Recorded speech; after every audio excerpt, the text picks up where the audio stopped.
Good morning, Sean here. It is time for the Revelstoke Mayor Report with Mayor Gary Sauls. Good morning, Gary.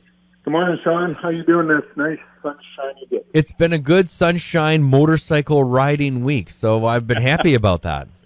I saw you out yesterday. You were braving the wind. I'm going like, okay, there's a brave soul with that wind coming off that river. Gotta learn. Go at a slow pace around town. Exactly. So you've got a couple things to touch base on, and I had one thing I thought I should bring up based on what I was reading online. Do you want to start with that one? Sure, absolutely. Okay, so the bear bins comes up every year. Been here for 8 years. In 8 years I've been here, bear bins come up. We always talk about the wildlife every single year. The reality is that it is us as human beings that create the problem, but now we're at the comparison to Canmore and other resort municipalities that do have bear bins. Now, we do have them downtown. That part's all good, but we're talking, I think, more personal property, personal garbages, and that type of thing that becomes problematic. Right. Now, there are bear bins. Like, you could buy them. They're not cheap, and not every household wants to cough up, well, let's just say $600 or more on a bear bin.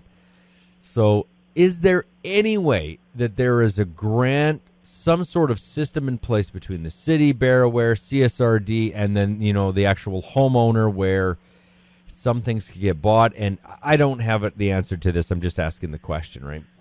Yep, I don't have the answer either.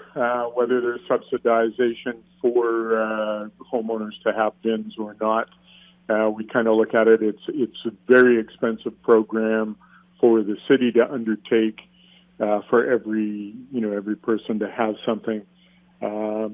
So we'd have to have a really good look at that sort of thing. Doesn't mean that we're not having the conversations and seeing what we can do, seeing how we can address the bear aware situation so that we actually become a bear community where, like Canmore, they have all of those things. It's still an ongoing conversation. There's no defined answer, and it's not an easy or a cheap answer. So we continue to look for solutions and see how we can do it.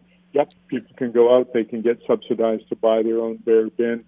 My understanding, these are heavy bins. They're stationary in their yard, and then they have to take the garbage out, put it in something so that it can be picked up by the municipality. And so, there's a hindrance there. And is it worthwhile for the property owner? And how do we work with that?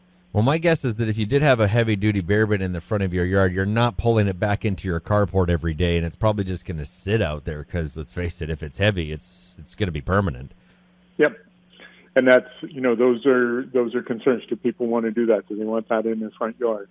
Those sorts of things, and then how do the people that are collecting snow removal? Yeah. Yeah.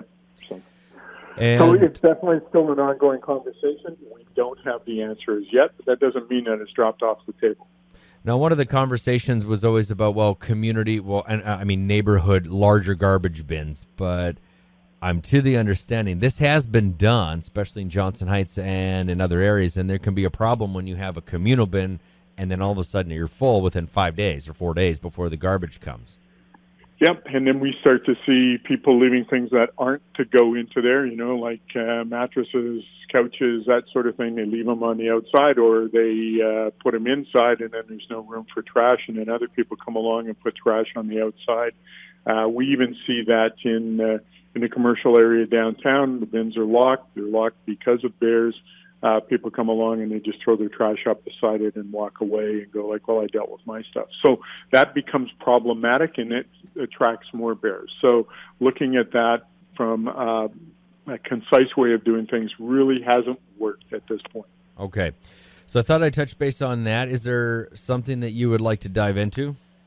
Yeah, I just want to mention some of the things that are on the go here in the city. So with Talkrevelstoke, the liquid waste management plan has been extended to April 30th. So those who want to make comment on what they think we should be doing with liquid waste can do so. You go on to the website, Talkrevelstoke.ca, register, and you can give your comments, and they'll be received, and if needed, they'll be responded to by city staff. We've got some road closures that are going on. We had a road closure yesterday at Connaught and 4th there by the seniors. I believe that's finished, but I'm not positive. Downey and 8th to Willow from the 26th to May 28th. They're doing some some work on one of the roads down there, so it'll be local traffic only. And then on Monday the 26th, the city crews will be out first thing in the morning, cleaning the Illecillewaet Bridge, so it'll be one-lane traffic as they wash that down and get it cleaned up. And then just wanted to talk briefly about the bridge underneath the Trans-Canada Highway Bridge in the flats. Why something float away? It didn't float. They ended up sinking it, and then a big tractor came the next day. But so definitely a car got down there. Local resident trying to help the person to get out and get out safely before he ended up being a victim. That was successful. The person is still alive and whatnot. Their car is dead and ended up being underwater.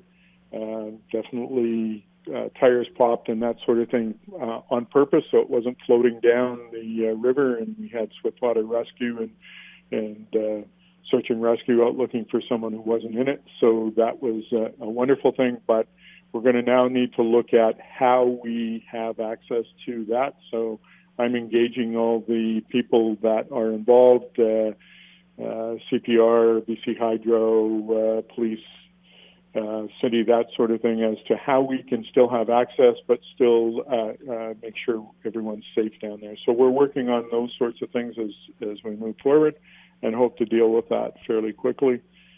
And then lastly, I just want to talk about vaccines. The vaccine program's going very well, but I also want to make sure that no one gets left behind that wants a vaccine. So please, people, if you want a vaccine, get registered. Let's get that shot into your arm so that you can be safe as we move forward.